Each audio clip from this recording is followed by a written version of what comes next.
Hello mga beshi, magmamarinate po tayo ng ating roast beef.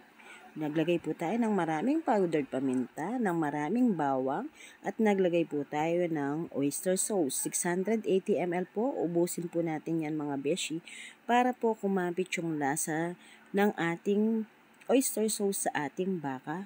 At dapat maraming bawang at maraming paminta para po mga beshi, yung kung sakaling nakabili ka po ng yung manggong-manggong baka, maalis po yung amoy niyang manggo. Bali yung ginawa po natin mga beshi, sinet aside po natin siya ng 1 hour tapos po pinakulo po natin siya.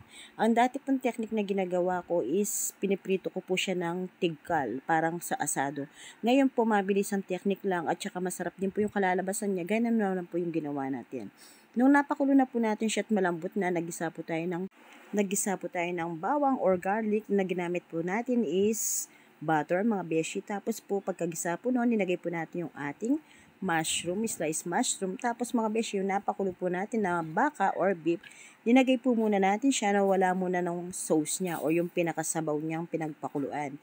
Kasi igigisa po muna natin siya. And then mga beshi, hindi ko na po pinakita ang binuhos yung sauce. Binuhos na po natin sauce sa ating baka at naglagay po tayo ng 3 ebap para po malinamnam yung ating baka mga beshi. Ayan, 3 ebap po. 9 kilos po yan mga beshi. Ang ginamit po nating ebap is 3 ebap po. Tapos po sa mushroom po, ginamit po natin is 4 na lata mga beshi. And then mga beshi, mekos-mekos lang po natin siya. Tapos po mga beshi, dahil maliquid pa naman po yung ating baka, dahil nagmamadali na po tayo dyan, oras na, dadalhin po yan ng Bulacan mga beshi, linagay na rin po natin yung ating Nestle cream. Dahil marami naman po yung nalagay nating ebap, 3 naman po dahil masabaw pa, 2 Nestle cream na lang po yung ating ginamit. Pero malinam lang po yan mga beshi, kahit 2 Nestle cream lang po yung ating ginamit.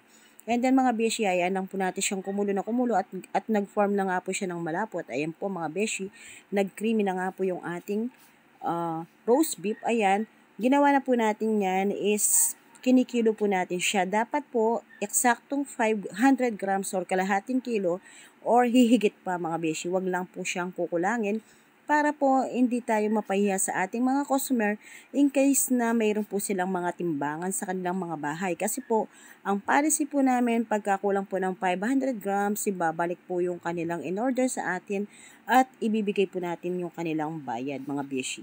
Kaya dapat mga beshi, dapat po lampas po siya ng kalahating kilo or 500 grams, wag lang po siyang kukulangin mga beshi.